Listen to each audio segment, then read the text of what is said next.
Every morning, Hannah walked through the towering gates of Starlight Academy with a mixture of awe and apprehension. The gates, adorned with intricate gold patterns, opened to a sprawling campus that could easily be mistaken for a palace. Hannah knew she was out of place. Her patched uniform and scuffed shoes betrayed the stark reality of her modest background. Born into a hardworking but struggling family, Hannah had earned her spot at this prestigious academy purely through her intellect. While others arrived in chauffeured limousines or luxury SUVs, she rode the bus, clutching her secondhand backpack with its fraying straps. The scholarship had been her ticket to a brighter future, but she soon realized it came at a steep cost, being surrounded by students who measured worth by wealth and status. Starlight Academy wasn't just a school, it was a stage where the elite showcased their power. From the moment she entered, Hannah felt the weight of unspoken judgments. The marble floors echoed with the click of designer heels, and the air was filled with casual conversations about extravagant vacations and exclusive parties. Hannah could barely afford her lunch, yet she sat in a cafeteria where some students dismissed gourmet meals as basic. And then there were the queens of the academy: Amy, Lena, and Sophia. Amy, the leader of the trio, was effortlessly magnetic, her confidence radiating like a spotlight. Her family's fortune gave her an unshakable sense of entitlement. Lena, with her meticulously styled hair and polished demeanor, was no less intimidating, her family's luxury hotel empire only amplifying her influence. And Sophia, always smiling, hid her sharp tongue behind a facade of charm, her father's political power ensuring she faced no consequences. Hannah became their target almost instantly.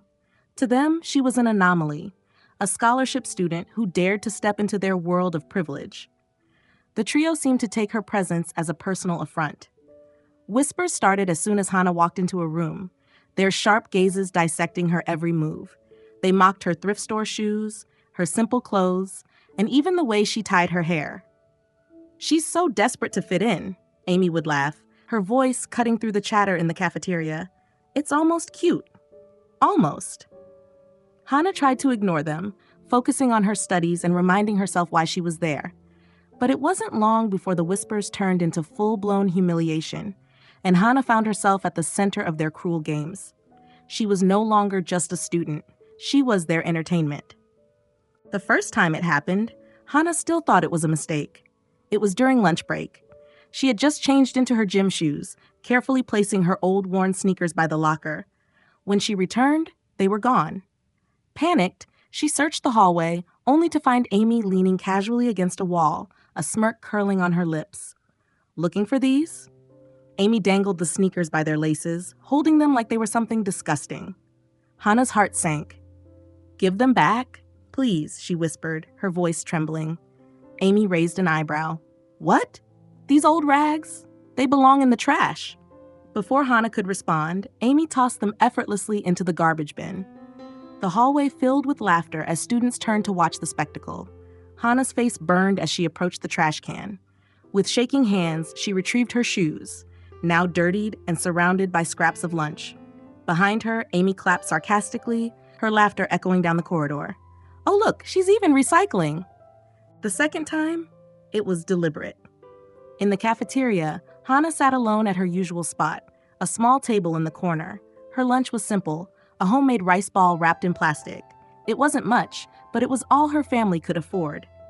As Hannah unwrapped her meal, she didn't notice Lena walking behind her, holding a tray loaded with spaghetti and tomato sauce. It wasn't until she heard a gasp, followed by a loud crash, that she felt the cold, sticky sauce dripping down her back. "Oh no!" Lena exclaimed in mock horror, her hand covering her mouth. "I didn't see you there!"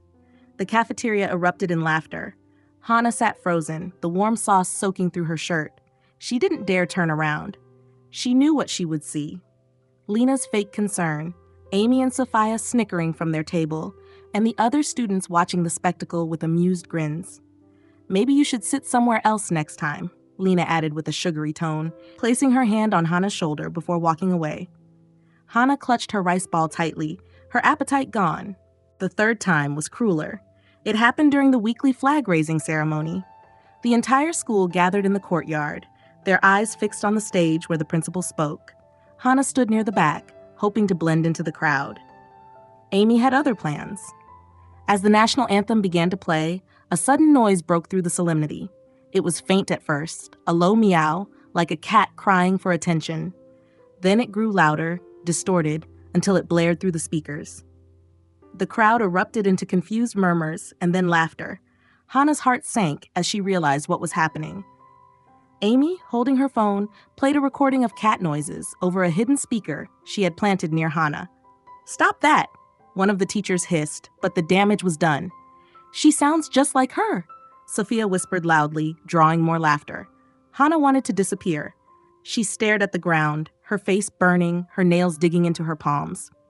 No matter how much she tried to drown out the laughter, it pierced her like knives. But the worst was yet to come. It was raining heavily that day. The school grounds were slick with mud, puddles forming in the dips of the concrete paths. Hannah hurried to her next class, clutching her books tightly against her chest. She tried to avoid the larger puddles, but Amy, Lena, and Sophia were waiting. "Oh, look, it's our favorite scholarship girl," Amy cooed, blocking Hannah's path. "Where are you rushing off to?"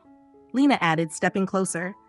I have to get to class," Hannah stammered, trying to sidestep them. But before she could move, Sophia stuck out her leg. Hannah stumbled, her foot landing in a deep puddle.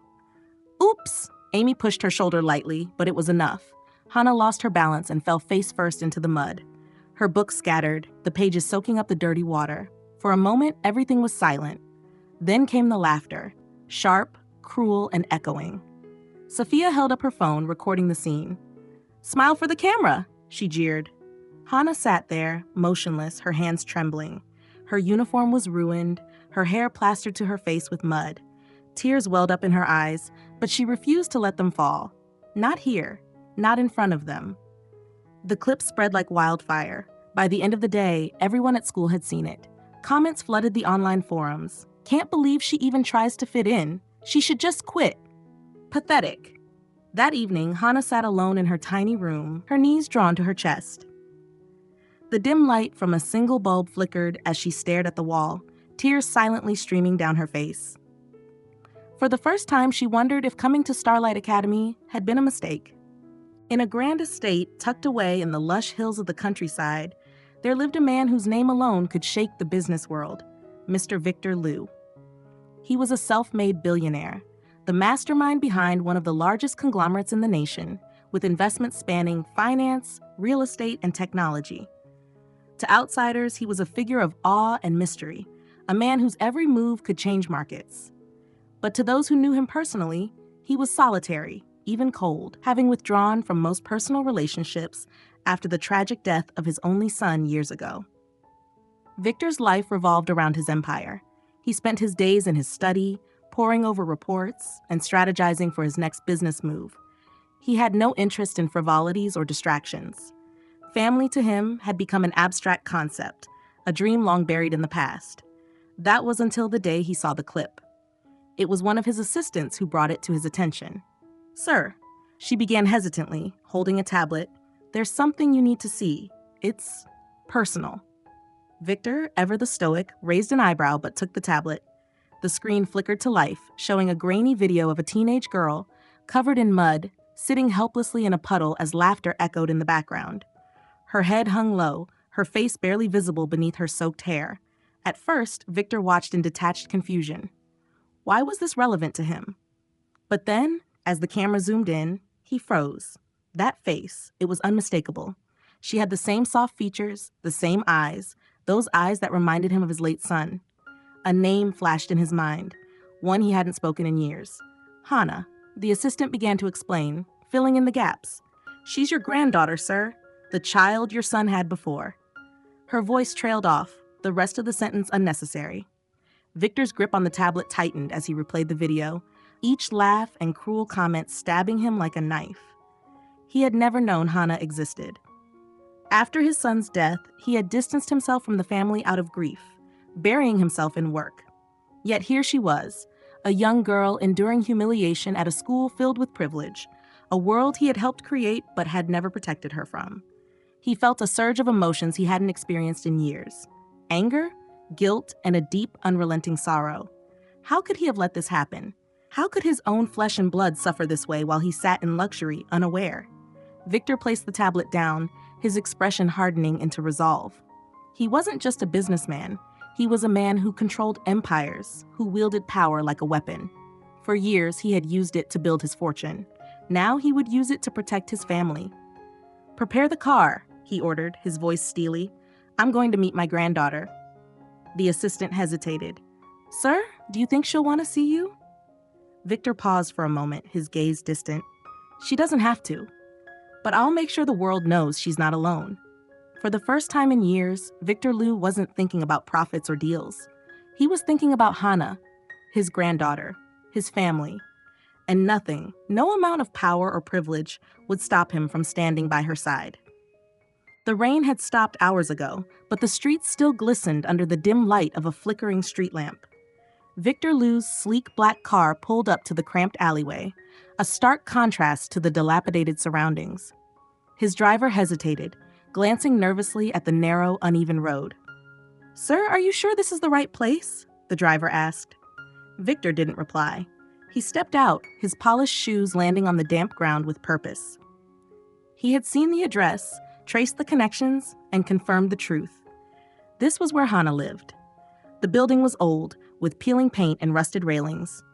Victor ascended the narrow staircase, his heart heavy with each step. At the end of the hallway, he found the door, faded, with a crooked number hanging loosely from its frame. He knocked, the sound echoing in the silence. Inside, Hana sat curled up on a worn mattress, clutching a thin blanket around her shoulders. Her books were neatly stacked in the corner, and a small lamp illuminated the room, casting long shadows on the cracked walls. The air was cold, and her breath fogged slightly as she exhaled. The knock startled her. She wasn't expecting anyone. Hesitantly, she shuffled to the door and opened it just a crack. What she saw made her freeze. Standing there was an older man, dressed in a tailored coat, his silver hair perfectly combed. His presence was commanding, yet there was something in his eyes, an intensity that made her uneasy. "Hana," he said, his voice low but firm. She blinked, gripping the edge of the door tightly. Who are you?" Victor stepped back slightly, sensing her fear. "I'm Victor Liu, your grandfather." Hana stared at him, confusion and disbelief flickering across her face. "My... what?" Victor exhaled slowly, reaching into his coat pocket. He pulled out an envelope and held it out to her. "I know this must be overwhelming, but it's the truth. Your father, my son, he never told me about you. I only found out recently." Hana didn't take the envelope. Her mind raced, trying to process what he was saying. Her father had passed away years ago, and her family had never mentioned a grandfather, let alone someone like this. She shook her head, stepping back. "No," she said quietly. "This doesn't make sense. Why would someone like you?" She gestured at his expensive clothes and the car she could see parked outside. "Be related to someone like me?" Victor's expression softened. He had expected this reaction. "Because it's the truth, Hana. I didn't know you existed. But now that I do, I'm here to help." Hana's walls began to crack, but skepticism still held firm. "Help? Why now? Where were you all these years?" Victor stepped forward, lowering his voice. "Grieving. Running from the pain of losing my son, I distanced myself from everything, thinking it was easier. But now I see that my absence caused you to suffer, and for that I am deeply sorry." Hana's shoulders slumped. For a moment, the room was silent except for the distant sound of dripping water from a leaky pipe. Finally, she asked, "If you're really my grandfather, prove it." Victor nodded, handing her the envelope. Inside were photographs, pictures of her father as a young man standing beside Victor. There were also documents, legal papers that linked her to the Liu family name. Hana's fingers trembled as she held the evidence. The reality began to sink in. Victor hesitated, then took a step closer. "Hana," he said softly, "I saw what happened to you at school. I saw the video. No one, especially not my granddaughter, should ever be treated that way." Tears welled up in Hana's eyes, but she quickly wiped them away, unwilling to show weakness. Victor's voice grew firmer. "From this moment on, no one will hurt you again. I promise you that." She looked up at him, her resolve beginning to crumble. For the first time, she allowed herself to believe him. What are you going to do?" she whispered. Victor placed a hand on her shoulder, his grip both comforting and resolute. "First, we're going to make sure those who wronged you are held accountable. Then we'll show them that you're not someone they can trample on. Hannah's breath hitched, and for a fleeting moment, hope flickered in her chest. She didn't know what the future held, but for the first time in years, she felt like she wasn't facing it alone. The morning air at Starlight Academy was crisp and filled with the usual hum of student chatter. But the routine buzz was abruptly interrupted by the low, commanding rumble of a luxury car engine. All eyes turned toward the school gates as a sleek black Rolls-Royce Phantom rolled in, its polished surface gleaming under the sunlight. Students paused mid-conversation, their curiosity piqued. Whispers spread like wildfire. Who is that? Is it a celebrity? Maybe a government official? The car came to a smooth halt right in front of the school's grand entrance. From the driver's seat, a sharply dressed chauffeur stepped out and opened the door with precision. Out stepped Victor Liu, his tailored suit cutting a sharp silhouette against the backdrop of the prestigious academy. His presence was magnetic, exuding an air of authority that silenced even the most outspoken students. Amy, Lena, and Sophia, lounging in the courtyard, exchanged nervous glances. They didn't recognize the man, but something about him unsettled them. Victor strode forward with purpose, his cane tapping lightly against the marble steps as he made his way into the administration building. The whispers and stares followed him, the entire school now abuzz with speculation. Inside, the principal, Mr. Carter, was in the middle of a meeting when his secretary burst into the room. "Sir, there's someone here to see you. He says it's urgent."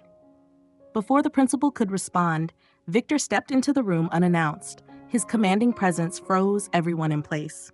"Mr. Carter, I presume?" Victor said, his tone calm but carrying the weight of unspoken authority. The principal quickly rose to his feet, flustered. "Yes, I am. And you are?" "Victor Liu," he said simply, as though the name itself should be explanation enough. The color drained from Mr. Carter's face. He knew exactly who Victor Liu was, one of the wealthiest and most powerful men in the country. "How can I help you, Mr. Liu?" the principal stammered, trying to regain his composure. Victor didn't waste time. He placed a tablet on the desk and pressed play.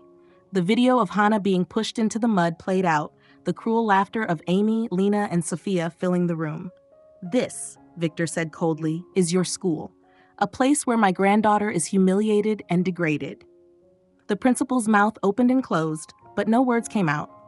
"I want the students responsible for this to face consequences," Victor continued, his voice sharp as steel. "No excuses, no cover-ups. This stops today."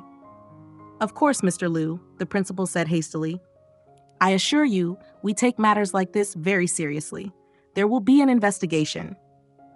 "There will be no investigation," Victor interrupted. "I already have the names. I've also reviewed the school's policies and the lack of enforcement when it comes to bullying. That ends now." The principal swallowed hard. "We'll take immediate action. I promise." Victor leaned forward, his gaze piercing. "You'll do more than that. As of this morning, I've acquired a controlling stake in this institution. Effective immediately, I'm implementing changes to ensure no other student experiences what Hannah has endured." The room fell silent. The principal looked as though he might faint. Victor straightened, brushing an invisible speck of dust from his sleeve. "And one more thing.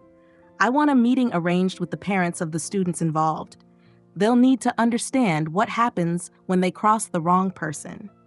With that, Victor turned and left the room, leaving the principal and staff scrambling to process what had just happened. Outside, the whispers among the students had reached a fever pitch. As Victor stepped back into his car, he glanced at the students gathered near the entrance. His gaze landed on Hannah, who stood at a distance, her expression a mix of awe and uncertainty. He gave her a small nod, a silent promise that the balance of power had shifted and that it was now firmly in her favor. The grand meeting room of Starlight Academy was rarely used, but today it buzzed with tension. Seated at the long, polished table were three of the wealthiest and most influential parents in the city. Mr. Thornton, Amy's father, was a real estate tycoon with an air of casual arrogance. Beside him sat Mrs. Chen, Lena's mother, impeccably dressed and exuding the cool confidence of someone who owned half the luxury retail sector. Finally, there was Mr. Yang, Sophia's father, a shrewd businessman with political connections who seemed mildly annoyed at being summoned.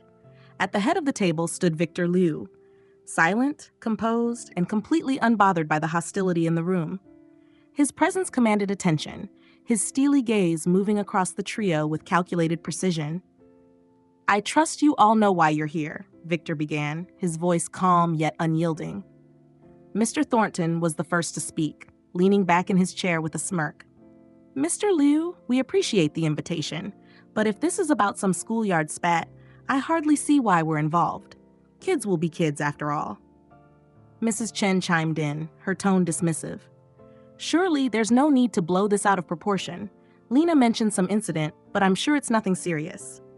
Mr. Yang, the most reserved of the three, simply crossed his arms and said, "We're all very busy people, Mr. Liu. What exactly do you expect us to do?" Victor's lips curved into a faint smile, not one of amusement, but of knowing superiority. He reached into his briefcase and pulled out a folder, placing it on the table. "What I expect," he said evenly, "is for your children to face the consequences of their actions, and for you to take responsibility for enabling their behavior." He opened the folder, revealing a series of documents, including transcripts of online messages, clips of the bullying incidents, and a detailed list of their children's offenses. "These are not isolated incidents. Your daughters have systematically humiliated my granddaughter, Hana, for months, and the most recent event, pushing her into the mud while filming it for public ridicule, was the final straw." The room fell silent, the parents exchanging uneasy glances. Still, Mr. Thornton attempted to regain control. "Mr. Liu, while I understand your frustration, you can't seriously think this warrants such a formal discussion. We all contribute significantly to this school. If anything, your granddaughter's presence here disrupts." Victor's hand came down on the table with a sharp thud, silencing him. "Enough," he said, his voice like steel. "Let me make one thing abundantly clear. I am not here to debate your opinions. I am here to remind you of the precarious positions you all occupy." He turned to Mr. Thornton first. "Your real estate projects rely heavily on loans from Eastgate Bank, correct?" Victor asked, though his tone made it clear he already knew the answer. "A bank I happen to own a majority stake in. One word from me and your funding disappears." Thornton's smirk faltered, his face paling slightly. Victor's gaze shifted to Mrs. Chen. "Your retail empire depends on imported materials, many of which are sourced from a subsidiary of Liu Enterprises. I could shut down your supply chain with a single email." Mrs. Chen stiffened, her confident demeanor cracking. Finally, Victor turned to Mr. Yang. "And you, Mr. Yang, I understand you're in the final stages of bidding for a major government contract. Unfortunately for you, I sit on the advisory board for that project. I wonder how the selection committee would react to a poor recommendation from me." Mr. Yang's jaw clenched, his political veneer slipping into something far more uncertain. Victor leaned forward, his voice low and deliberate. "One signature from me, and everything you've built comes crashing down. Is that clear?" The weight of his words hung heavy in the room. The parents, once so confident, now looked visibly shaken. Thornton opened his mouth to speak, but quickly closed it, realizing there was nothing he could say to counter Victor's authority. Victor straightened, his expression hard. "Now, you will ensure your daughters publicly apologize to Hana, not just in private, but in front of the entire school. This will not be swept under the rug. Do I make myself clear?" Mrs. Chen spoke first, her voice trembling slightly. "Yes, of course. Lena will apologize. We'll make sure of it." Thornton and Yang quickly followed suit, nodding their reluctant agreement. Victor's gaze lingered on each of them for a moment longer before he gathered his papers and stood. "Good. And let me be perfectly clear. If anything like this happens again, there won't be a second chance." Without another word, he left the room, leaving the once proud parents to sit in stunned silence, their power stripped away with nothing more than the cold precision of Victor Liu's calculated threats. The courtyard of Starlight Academy was packed. Students gathered in clusters, whispering and speculating as they awaited the announcement. The school's leadership had rarely called for an assembly outside of major events, but today was different. Something big was about to happen, and no one wanted to miss it. At the center of the crowd stood a small stage, and on it, Amy, Lena, and Sophia. For the first time, their usual confident smirks were gone, replaced by nervous expressions. Standing just off to the side was Victor Liu, his presence commanding respect and silence from the crowd. Next to him was Hana, her head held high despite the weight of countless eyes on her. The principal stepped forward, clearing his throat into the microphone. Today, we are addressing an issue that goes against the values of this institution. Bullying has no place in Starlight Academy, and those responsible must be held accountable. The principal turned to the three girls and nodded. With visible reluctance, Amy stepped forward, gripping the microphone tightly. Her voice trembled as she began. Hana, I want to apologize for everything we've done to you. It was wrong, and I'm sorry. Lena and Sophia followed, their voices barely above whispers, each offering apologies that felt forced but necessary under the watchful eyes of Victor Liu and the entire school. Hana stepped forward, her calm demeanor silencing the murmurs in the crowd. She took a deep breath and spoke with a steady voice. I don't care about your apologies or whether they're sincere, but I hope you've learned something from this, that respect and kindness are not optional. They're necessary. The courtyard fell silent as Hana's words hung in the air, a poignant reminder of the strength it takes to forgive without forgetting.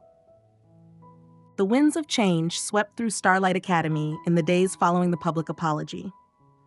The once untouchable pillars of authority, those who had turned a blind eye to the school's toxic culture, found themselves toppled overnight. Principal Carter, who had long prioritized financial contributions from wealthy families over student well-being, submitted his resignation under Victor Liu's unyielding pressure. Several teachers who had conveniently missed the bullying incidents were quietly dismissed, their complacency no longer tolerated. In their place came a new administration, handpicked by Victor Liu himself. The new principal, Mrs. Lang, was known for her no-nonsense approach to discipline and her passion for creating safe learning environments. Her first act as principal was to introduce a comprehensive anti-bullying policy. The new rules were clear. Any act of bullying would result in immediate consequences, including suspension and mandatory counseling. The school also established an anonymous reporting system, ensuring that every student had a voice without fear of retaliation. Assemblies were held to educate students on empathy and respect, featuring guest speakers who shared stories of overcoming hardship and the importance of standing up for others. The administration encouraged students to form a peer support network, fostering a sense of community rather than competition. For Hana, the changes were both surreal and empowering. The whispers and mocking glances that had once followed her through the hallways were replaced with cautious smiles and nods of acknowledgement. Even the students who had laughed alongside Amy, Lena, and Sophia now avoided eye contact, too ashamed to face her directly. In one class, a boy who had once laughed at Hana's misfortune raised his hand and said, Hana, I just wanted to say I'm sorry for not standing up for you. Though Hana simply nodded in response, his words marked a small but significant shift in the school's culture. The other students were learning what it meant to take responsibility, even if belatedly. Hana no longer felt invisible. She walked the hallways with her head held high, her presence a quiet testament to resilience. Students began to see her not as a victim, but as someone who had endured and emerged stronger. It was a transformation not just for Hana, but for the entire school. A shift in perspective that revealed how one act of standing up for what was right could ripple through an entire community. The once gilded walls of Starlight Academy now felt less like a fortress of privilege and more like a place where everyone, regardless of background, had a chance to thrive. Hana's journey didn't end with her vindication. It was just the beginning. With her newfound confidence and the unwavering support of her grandfather, Hana made a decision that surprised everyone. She would use her position and resources to ensure that no other student would endure what she had gone through. For Hana, her struggles had to mean something greater than just her personal triumph. They had to become a force for change. Her first step was creating the Hana Scholarship Fund, aimed at helping students from disadvantaged backgrounds gain access to prestigious schools like Starlight Academy. The fund didn't just provide tuition. It also covered school supplies, uniforms, and meals, addressing the barriers that had once made Hana feel so isolated. For the first time, the halls of Starlight welcomed students from all walks of life, creating a more diverse and empathetic environment. But Hannah didn't stop there. She recognized that her pain stemmed not only from economic disparity, but also from the lack of a support system for victims of bullying. With her grandfather's help, she founded the Safe Haven Club, a school-based organization dedicated to combating bullying and providing a safe space for students to share their experiences. The club hosted workshops, peer counseling sessions, and awareness campaigns to educate both students and teachers on the importance of kindness and respect. Bullying thrives in silence, Hannah said during the club's opening ceremony. But together, we can break that silence and create a space where everyone feels valued. Her words resonated deeply, and membership in the club quickly grew. Students who had once been too afraid to speak out now had a platform, and Hannah became a source of inspiration for many. Teachers and parents alike began to take notice of the changes. The school's atmosphere shifted as students who had once turned a blind eye to cruelty started stepping in to defend their peers. The walls of Starlight Academy, once a fortress of privilege and hierarchy, now echoed with collaboration and understanding. Hannah's initiatives extended beyond the school. Through her grandfather's connections, she organized charity events and fundraisers, using her platform to highlight the importance of addressing bullying on a societal level. Media outlets picked up her story, portraying her as a beacon of hope and resilience. Though Hannah often felt overwhelmed by the attention, she found solace in knowing she was making a difference. Each student who received a scholarship, each victim who found courage to speak out, reminded her of why she had chosen this path. In time, Hannah's name became synonymous with perseverance and compassion. She wasn't just the girl who had survived bullying. She was the one who had turned her pain into purpose. Walking through the halls of Starlight Academy, she no longer felt like an outsider. Instead, she was a symbol of change, her presence inspiring others to be kinder, braver, and more understanding. Hannah's journey taught her that while she couldn't erase the past, she could shape the future. And in doing so, she discovered a strength she hadn't known she possessed. The morning sun bathed the courtyard of Starlight Academy in a soft, golden glow. Students milled about, chatting and laughing, but there was a palpable shift in the air, a newfound harmony that hadn't existed before. At the center of it all, Hannah walked with quiet confidence, her steps steady and purposeful. Gone was the timid girl who had kept her head down, afraid to meet anyone's gaze. Today, Hannah held her chin high, her presence commanding in its simplicity. As she crossed the courtyard, conversations paused. Some students whispered among themselves, while others simply watched, their expressions a mix of admiration and respect. Among them stood Amy, Lena, and Sophia, their usual air of superiority replaced by something unfamiliar: humility. They no longer dared to meet Hannah's eyes, their gazes falling to the ground as she passed by. Hannah noticed them, of course, but she didn't linger. She had no reason to. Her forgiveness had been given, and the past no longer held power over her. For the first time in months, she felt truly free, free from fear, from judgment, and from the weight of being less than. Waiting for her at the edge of the courtyard was Victor Liu, his silver hair gleaming under the sunlight. He stood tall, his cane more of a symbol of authority than a necessity. As Hannah approached, he extended his hand, his eyes filled with a pride he didn't bother to hide. "You've done more than I ever thought possible," Victor said, his voice steady but warm. "You didn't just overcome adversity, Hannah. You've changed the world around you, this school, these people. They'll never be the same." Hannah stopped in front of him, her eyes shimmering with emotion. She didn't need to say anything. The gratitude in her gaze said it all. Victor smiled, resting a hand gently on her shoulder. "You've made me proud. Not just as your grandfather, but as a person. Your strength, your kindness, they're a legacy greater than anything I could ever leave behind." A small, genuine smile spread across Hannah's lips. For the first time in what felt like forever, the future no longer seemed daunting. Instead, it felt like a horizon full of possibilities. She looked out at the school, the courtyard, the students who were still watching her. They had seen her at her lowest, but now they bore witness to her rise. "I couldn't have done it alone," Hannah finally said, her voice soft but steady. "Thank you for believing in me." Victor's hand lingered on her shoulder for a moment before he stepped back, nodding. always. As the bell rang, signaling the start of the day, Hannah turned and continued walking. Her figure, framed by the morning light, seemed to embody everything she had become: a survivor, a trailblazer, and a symbol of hope. Behind her, the whispers turned into smiles, and the courtyard began to buzz again, not with cruelty, but with a newfound energy.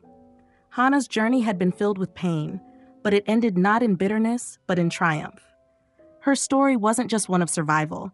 It was a testament to the power of resilience and the hope that even in the darkest moments, change was possible. And with each confident step she took, she knew that her story was only just beginning. Don't miss more heartwarming stories like this one.